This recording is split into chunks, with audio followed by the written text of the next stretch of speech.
जय श्री कृष्णा, राधे राधे। आज मैं आपको सुना रही हूँ श्रीमद् भागवत गीता का पाठ।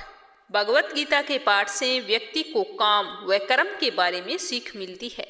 इतना ही नहीं, हमारे हर प्रश्न का उत्तर गीता में समाहित है। आप जितनी बार इसका पाठ करोगे आपको कुछ नया सीखने को मिलेगा। श्रीमद् भागवत गीता हिंदू धर्म का एक पवित्र ग्रंथ है। गीता में 18 अध्याय और 700 श्लोक हैं, जो सारे के सारे बहुत ही महत्वपूर्ण हैं। महाभारत में भगवान श्री कृष्ण ने अर्जुन को उपदेश दिए थे, वही गीता है। गीता में आत्मा, परमात्मा, भक्ति, कर्म, जीवन आदि का रूप वर्णन किया गया है। गीता से हमें यह ज्ञान मिलता है कि व्यक्ति को केवल अपने काम और कर्म पर ध्यान देना चाहिए। साथ ही कर्म करते समय इस बात का भी ध्यान रखना चाहिए कि हम जो भी कर्म कर रहे हैं उसका फल हमें निश्चित रूप से मिलेगा। अच्छा करेंगे तो अच्छा मिलेगा, बुरा करेंगे तो बुरा मिलेगा, पर मिलेगा जरूर। गीता हमें बताती है कि जीवन क्या है और इसे कैसे जीना चाहिए। आत्मा और परमात्मा का मिलन कैसे होता है, अच्छे और बुरे की समझ क्यों जरूरी है।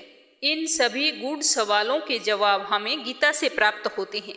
लेकिन सवाल यह है कि गीता का पूर्णतः ज्ञान कैसे प्राप्त किया जा सकता है और इसके लिए हमें इसे कितनी बार पढ़ना चाहिए। गीता या फिर किसी भी पाठ से ज्ञान को प्राप्त करने के 4 स्तर होते हैं: स्वर्ण या पठन ज्ञान, मनन ज्ञान, निधिध्यासन ज्ञान, अनुभव ज्ञान। इन चारों सत्रों से गुजरने के बाद ही किसी भी ज्ञान की पूर्णता प्राप्त होती है और इसे समुचित लाभ भी प्राप्त होता है। इसका अर्थ यह है कि आप पहले पढ़ते या सुनते हैं, इसके बाद पढ़े सुने ज्ञान के बारे में चिंतन व मनन करते हैं। यदि वह आपको ठीक और उपयोगी लगती है तब उसका अभ्यास कर उसे अपने जीवन में उतारते हैं और आखिर में उस ज्ञान का प्रतिफल आपको मिलता है। किसी भी ज्ञान को आप पढ़कर या सुनकर छोड़ देंगे, अपनाएंगे नहीं, तो उसका फल आपको कैसे मिलेगा। यही बात गीता पर भी लागू होती है। जब हम गीता पढ़कर उसके उपदेशों को अपने जीवन में उतारेंगे तो ही हमें निश्चित ही सुपरिणाम मिलेंगे। जब हम पहली बार गीता पढ़ते हैं तो इसे हम एक अंधे व्यक्ति के रूप में पढ़ते हैं, यानी हम केवल इतना ही समझ पाते हैं कि कौन किसके पिता, कौन किसकी बहन और कौन किसका भाई है। पहली बार गीता पढ़ने पर इससे ज़्यादा कुछ भी समझ में नहीं आता। जब हम दूसरी बार गीता पढ़ते हैं तो मन में कुछ सवाल जागृत होते हैं कि ऐसा क्यों हुआ, ऐसा क्यों किया गया। जब हम तीसरी बार गीता को पढ़ेंगे तो इसके अर्थ को समझने लगेंगे। हालांकि हर व्यक्ति को इसका अर्थ अपने अपने तरीके से समझ जाएगा। जब हम चौथी बार गीता पढ़ेंगे तो हर एक पात्र से जुड़ी भावना को समझ पाएंगे, जैसे अर्जुन के मन में या दुर्योधन के मन में क्या चल रहा है। 5वीं बार गीता को पढ़ने से पूरा कुरुक्षेत्र हमारे मन में खड़ा हो जाता है और हमारे मन में अलग अलग कल्पनाएं होती है। 6ठी बार गीता पढ़ने से हम भगवान को अपने सामने अनुभव करने लगते हैं और हमें ऐसा लगता है कि भगवान हमारे सामने ये सब कुछ बता रहे हैं। और 8वीं बार गीता को पढ़ने से हमें यह एहसास हो जाता है कि श्री कृष्ण कहीं बाहर नहीं बल्कि हमारे भीतर हैं और हम उनके भीतर हैं। आप श्रीमद् गीता को पढ़ें या सुनें, इसके लिए सुबह का समय सबसे उत्तम माना जाता है, क्योंकि इस समय मन, मस्तिष्क और वातावरण में शांति और सकारात्मकता होती है। गीता का पाठ हमेशा स्नान करने के बाद शांत मन से सुनना या पढ़ना चाहिए। पाठ करते समय बीच बीच में इधर उधर की बातें नहीं करनी चाहिए और ना ही किसी कार्य के लिए बार बार उठना चाहिए। साफ सफाई वाले स्थान और जमीन पर आसन बिछाकर ही गीता का पाठ पढ़ना या सुनना चाहिए। गीता के प्रत्येक अध्याय को शुरू करने से पहले और बाद में भगवान श्री कृष्ण और गीता के चरण कमलों को स्पर्श करना चाहिए। तो शुरू करते हैं श्रीमद् भागवत गीता का पाठ। श्री ओम नमो भगवते वासुदेवाय, वासुदेवाय विश्वेश्वराय, आदि पुराण अपरंपार आलेख पुरुषाय नमः। जगत बंधु ज्योति स्वरूप जय की जाननहार, हरि यस मंगन आयो दास प्रभु के द्वार। श्री भगवान ने अर्जुन को जो गीता ज्ञान दिया था सो मुझको मिले। हे भय भंजन, भगवान श्री कृष्ण से भक्त मांगता है, हे प्रभु गीता ज्ञान के उच्चारण करने से तेरे भक्त पूर्ण वर्मा को पाते हैं। हे प्रभु, मैं आपकी शरण में पड़ा हूँ, अति दीन गरीब भक्त हूँ। और आप परम परिण आर्त दुख भंजक हो। हे कमलपति कृपा निधान श्री कृष्ण भगवान, तेरे संतों और भक्तों के हेतु मैं यह गीता ज्ञान भाषा में कहता। श्री गीता के ज्ञान की कथा प्रारंभ। जब कौरव और पांडव महाभारत के युद्ध को चले तब राजा धृतराष्ट्र ने कहा कि मैं भी युद्ध देखने को चलूंगा। तब श्री व्यास जी ने कहा कि हे राजन, नेत्रों के बिना क्या देखोगे। राजा धृतराष्ट्र ने कहा कि प्रभु जी देखूंगा नहीं तो सुनूंगा तो सही। तब व्यास जी ने कहा कि हे राजन, तेरा सारथी संजय जो कुछ महाभारत के युद्ध की लीला कुरुक्षेत्र में होगी सो यहाँ बैठे ही तुम्हें स्मरण कराएगा। व्यास देव जी के मुख से यह वचन सुन संजय ने विनती की कि हे प्रभु, यहाँ हस्तिनापुर में बैठे कुरुक्षेत्र की लीला को मैं कैसे जानूंगा तथा राजा को किस भांति बताऊंगा। तब व्यास जी ने प्रसन्न होकर संजय को यह वचन दिया कि हे संजय, मेरी कृपा से तुझे यहाँ ही सब कुछ दिखाई देगा। व्यास जी के इतना कहते ही उसी समय संजय की दिव्य दृष्टि भई और बुद्धि भी उसकी दिव्य हो गई। अब आगे महाभारत का कौतुक कहते हैं, सो सुनो। 7 अक्षौहिणी सेना पांडवों की और 11 अक्षौहिणी सेना कौरवों की, यह दोनों सेना कुरुक्षेत्र में जाकर एकत्रित हुई। धृतराष्ट्र ने पूछा कि हे संजय, धर्म के क्षेत्र कुरुक्षेत्र में युद्ध की इच्छा से एकत्रित हुए मेरे और पांडु पुत्रों ने क्या किया। संजय ने कहा कि पांडवों की सेना को व्यूहित देखकर दुर्योधन आचार्य द्रोण के समीप जाकर कहने लगे, हे आचार्य, देखिए आपके शिष्य बुद्धिमान द्रुपद पुत्र ने पांडवों की बड़ी सेना की कैसी व्यूह रचना की है। इस सेना में अर्जुन भीम जैसे बड़े बड़े धनुर्धारी वीर विराट महारथी द्रुपद, धृतकेतु, चेकितान बलवान, काशीराज, पुरुजित, कुंती भोज, नरों में श्रेष्ठ शिव्य पराक्रमी युद्धमन्यु, बलवान उत्तमौजा, अभिमन्यु और द्रौपदी के पुत्र सब के सब महारथी हैं। हे ब्राह्मण श्रेष्ठ, आपको याद दिलाने के लिए अब मैं अपनी सेना के प्रधान सेनापतियों के नाम बताता हूँ। आप भीष्म, कर्ण, युद्ध विजयी कृपाचार्य, अश्वत्थामा, विकर्ण, सोमदत्त का पुत्र भूरिश्रवा और बहुत ही सूरवीर मेरे लिए प्राण देने को तैयार है। ये लोग शस्त्र चलाने में अति निपुण हैं और सब युद्ध विद्या में प्रवीण हैं। हमारी सेना जिसके भीष्म रक्षक हैं अपरिमित बल है और उनकी सेना जिसके भीम रक्षक हैं थोड़ा बल है। अब आप सब अपने अपने मोर्चों पर सावधान रहकर सेनापति की रक्षा कीजिए। भीष्म पितामह ने दुर्योधन को प्रसन्न करते हुए ऊंचे स्वर से गरजते हुए शंख बजाया। फिर वहां चारों ओर शंख, नगाड़े, ढोल, गोमुख आदि अनेक बाजे बजने लगे, जिनका बड़ा ही भयंकर शब्द हुआ। जिनके अनंतर सफेद घोड़ों के बड़े रथ पर श्री कृष्ण और पांडव अर्जुन ने भी दिव्य शंखों को बजाया। श्री कृष्ण ने 5 जन्य और अर्जुन ने देवदत्त नामक शंख को और भीषण कर्म करने वाले भीम ने पौंड्रक नामक बड़े भारी शंख को बजाया।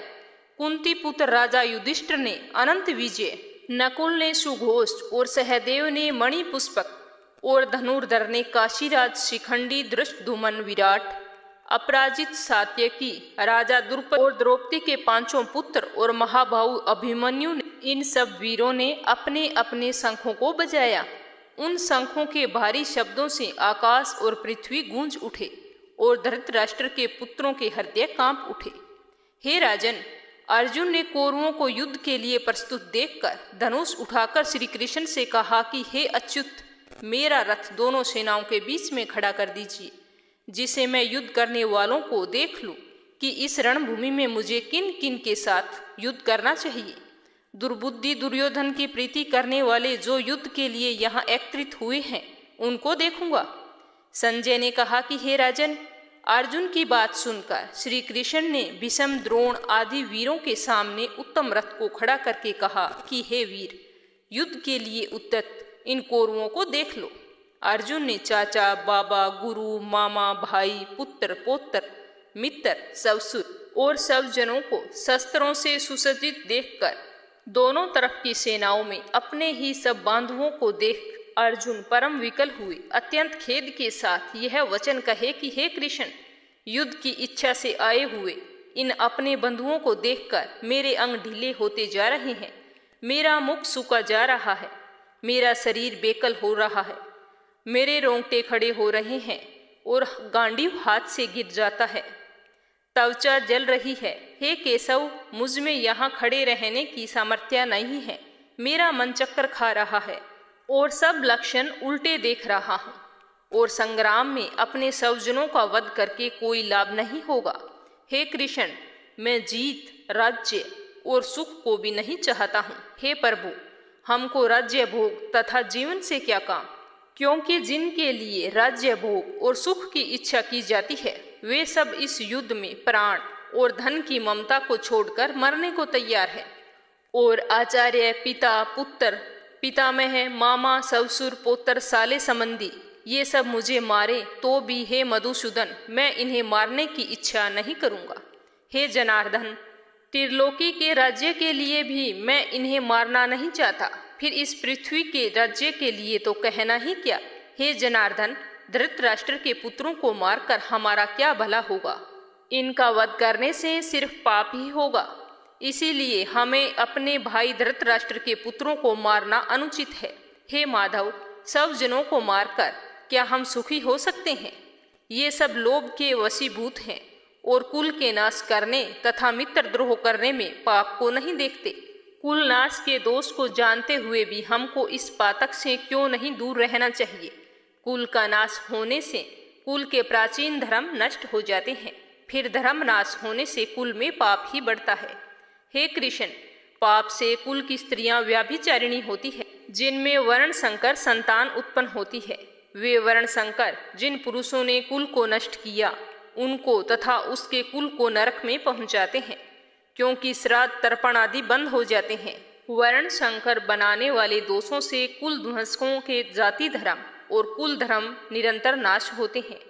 हे जनार्दन, मैंने बार बार सुना है कि कुल धर्म नष्ट होने से निश्चय नरकवास करना होता है।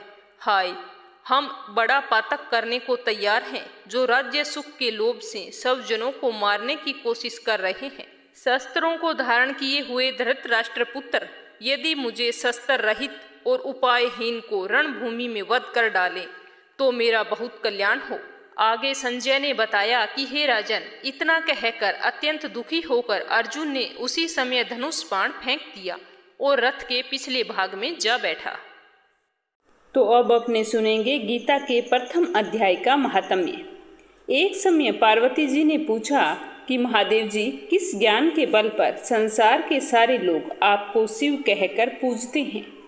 मृगशाला ओढ़े और अपने अंगों में शमशान की विभूति लगाए, गले में सर्प और नर मुंडों की माला पहने हुए हो, इनमें से तो कोई भी ऐसी चीज नहीं है जो पवित्र हो।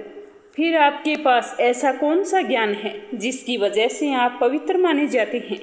तो पार्वती की ये बात सुनकर महादेव ने उत्तर दिया कि हे प्रिय, सुनो, मैं गीता ज्ञान को अपने हृदय में धारण करने से पवित्र माना जाता हूँ।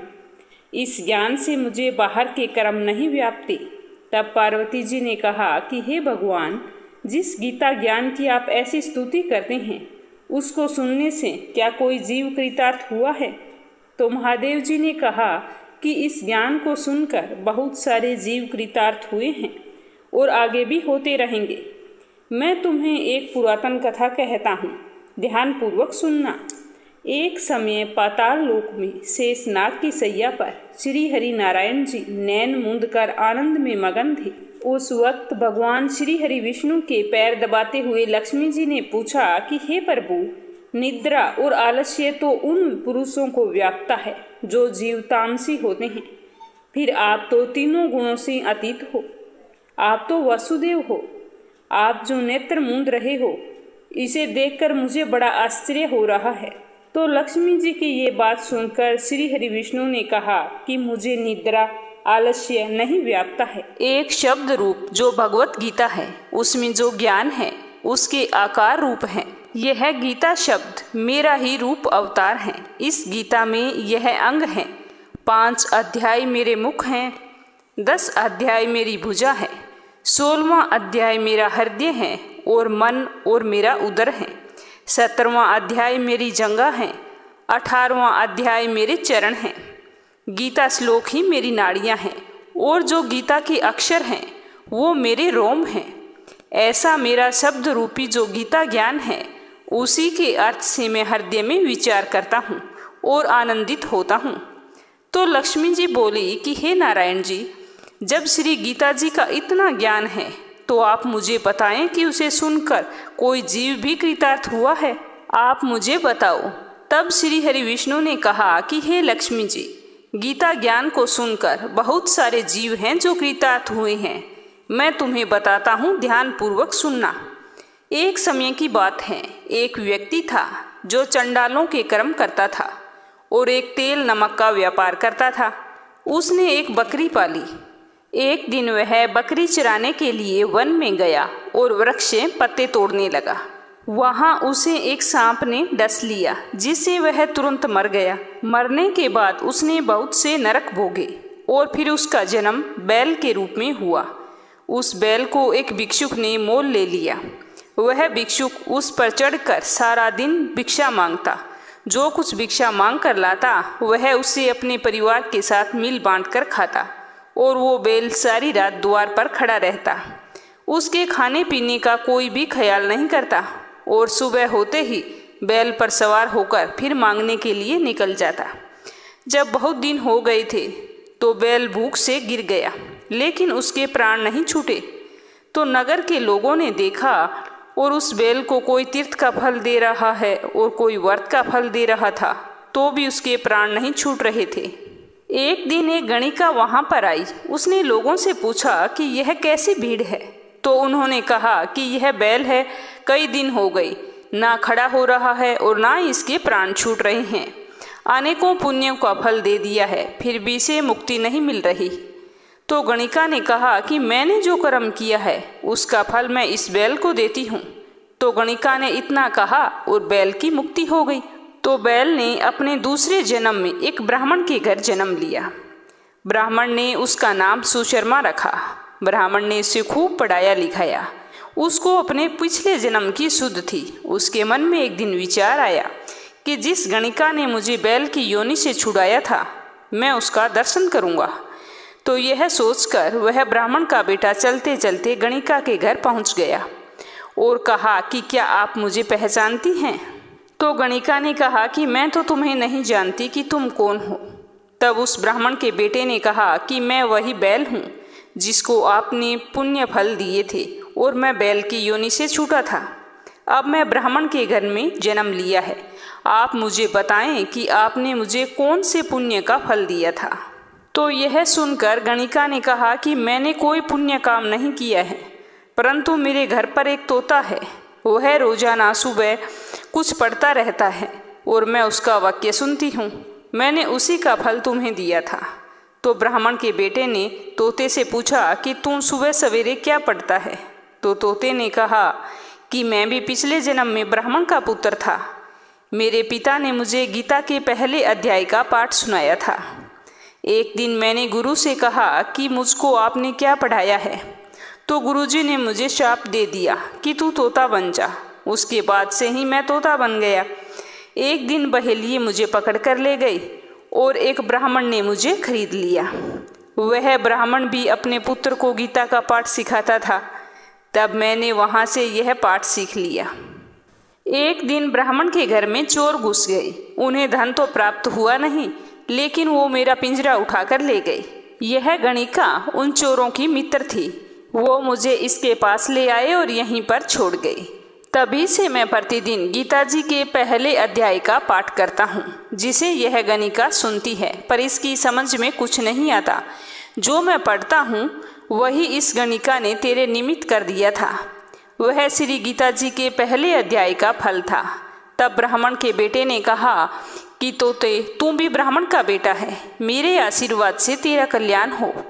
सो हे लक्ष्मी। विपर के इतना कहते ही वह तोता भी मुक्ति को प्राप्त हो गया। तब गणिका ने बुरे कर्म छोड़कर भले कर्म ग्रहण किए और नित्य स्नान करके श्री गीता जी के प्रथम अध्याय का पाठ करना शुरू कर दिया, जिससे उसकी भी मुक्ति हो गई। तो यह था श्रीमद् गीता के पहले अध्याय का महत्व, जो भगवान शिव ने देवी पार्वती को बताया था। तो ये था श्रीमद् भागवत गीता का पहला अध्याय और उसका महत्व। आपको सुनकर कैसा लगा कमेंट बॉक्स में बताना और जय हो श्री कृष्णा की अवश्य लिखना। और हम जल्द ही श्रीमद् भागवत गीता का दूसरा अध्याय और उसका महत्व प्रस्तुत करेंगे। तो सुनने के लिए प्लीज़ मीरा भक्ति चैनल को सब्सक्राइब जरूर करना और बेल आइकन को भी दबाना।